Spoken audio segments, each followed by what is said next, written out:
Welcome. Psychological suffering is the result of early exposures to deprivation of one sort or another. Our needs were not met. That alarmed the organism, that alarmed us as children, and we developed impressions that attempt to help us to not allow that to happen again. However, what occurs is that when the danger passes and that we've already survived the traumatic event, the mind continues to deliver the possibility that that event is occurring again, and we begin to defend ourselves even though there is no danger. What are we defending ourselves against? We're defending ourselves against emotional deprivation, perhaps deprivation of empathy. We are defending ourselves against abuse, against ideas that we are inherently defective, that there's something wrong with us. We're defending ourselves against desertion and abandonment.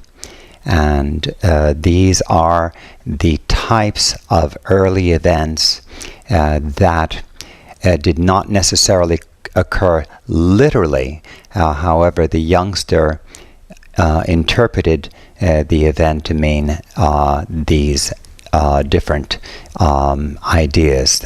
And those ideas we call today schema. Those are mental impressions. What is difficult about the process of recovery is that we must expose ourselves to a healing circumstance and allow our psychophysical processes to adjust to the new circumstance, to the healing circumstance. It doesn't happen overnight. We can awaken, no doubt, from the excessive conceptualizing that delivers psychological suffering. Many of us awaken to the fact that we are worried and that we're conceptualizing all the time. This is a very crucially important awakening. However, conditioning now must occur also. So we seek favorable conditions. We learn to meditate. That is, that we become familiar with non-conceptual awareness. In other words, conceptual awareness is what is delivering psychological suffering. And as we interrupt thought, that changes the way the brain is circuited, and it also changes the how the neurotransmitters, the hormones, the peptides are being distributed and circulated through the body. That adjustment needs to occur for us to find, if I may, we'll call it peace of mind. So today we're going to practice deep breathing exercises. This is mindful exposure to the large breath. And that changes our minds, our brains, the way that our brains are connected, because we are exposing ourselves to a new circumstance. And often when we do deep breathing, some of the old traumas get triggered. In other words, the impressions from past suffering are still there. However, we are responding to them in a way that is fully distinct from them. In other words, the obsession is not attempting to cure the obsession any longer. We are seeing the preoccupation, we are seeing the abhorrent thoughts, the abhorrent mood, the feeling, and we're responding to it differently. So we are really using a new value, and we are adjusting to the presence of that new value.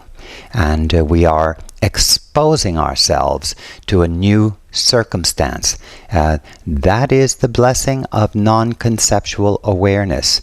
The decision as adults to expose ourselves to the actuality of life as it is, that is other than a conception, it also begins to generate equivalent conceptions, equivalent schemas of the healthy adult.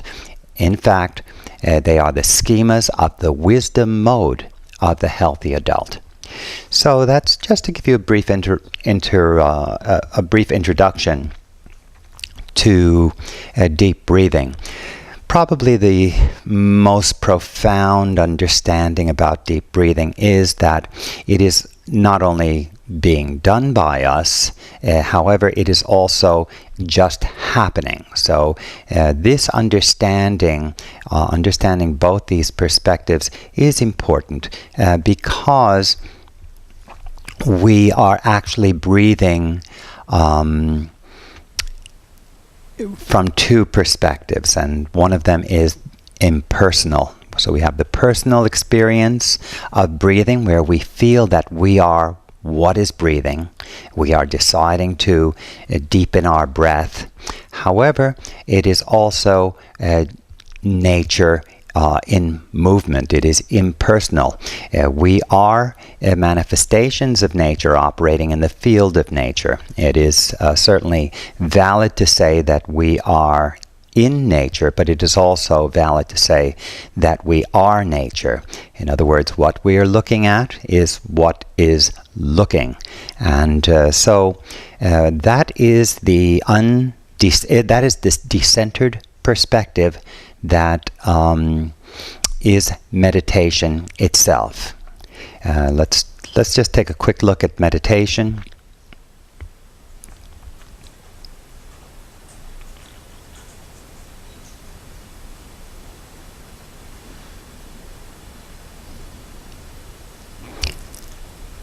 And that stilling, that observation, is in fact the cessation of fretting. It is the cessation of conceptualizing. We are interrupting, jumping to conclusions. We are interrupting the process of representing life, thinking that it is life, that the representation is life. So we simply just move into the actual by shifting attention to a non-conceptual awareness. That silent void space is in fact the kingdom of God. It is the source of supply. Let's give some thought to that. In other words, conceptions are often confused for the actuality of life. Plants, for example, do not grow in conceptions. They grow in the actuality of life, which is void of conceptions. So we recognize that the void is the source of supply. It is the actuality of life itself. It is indeed the fountain of youth. It is indeed nirvana. It is indeed what is. And obviously, it is right in our midst, and many of us fail to notice it. What better place to hide it as actually right in front of us. So, we are going to practice some deep breathing. I'm going to coach you in mindfulness-based anxiety reduction approach to deep breathing. This is mindful exposure to the large breath. And in the large breath, we're going to follow a procedure which I learned originally from Koichi Tohei, an Aikido master and teacher who was a protege of Morihei Ueshiba. And the Misogi breathing approach that he used is the one that we have adopted here for mindfulness-based anxiety reduction. And with that, it begins with an expulsion where what the objective is to blow all the air out from your body, or most of it, and that allows for a much larger inhalation. So we're thinking about really expelling more fully, and that provides us the opportunity for a larger inner breath. And I'm seeing a signal from my camera, so I'm just going to have to investigate it for just one moment.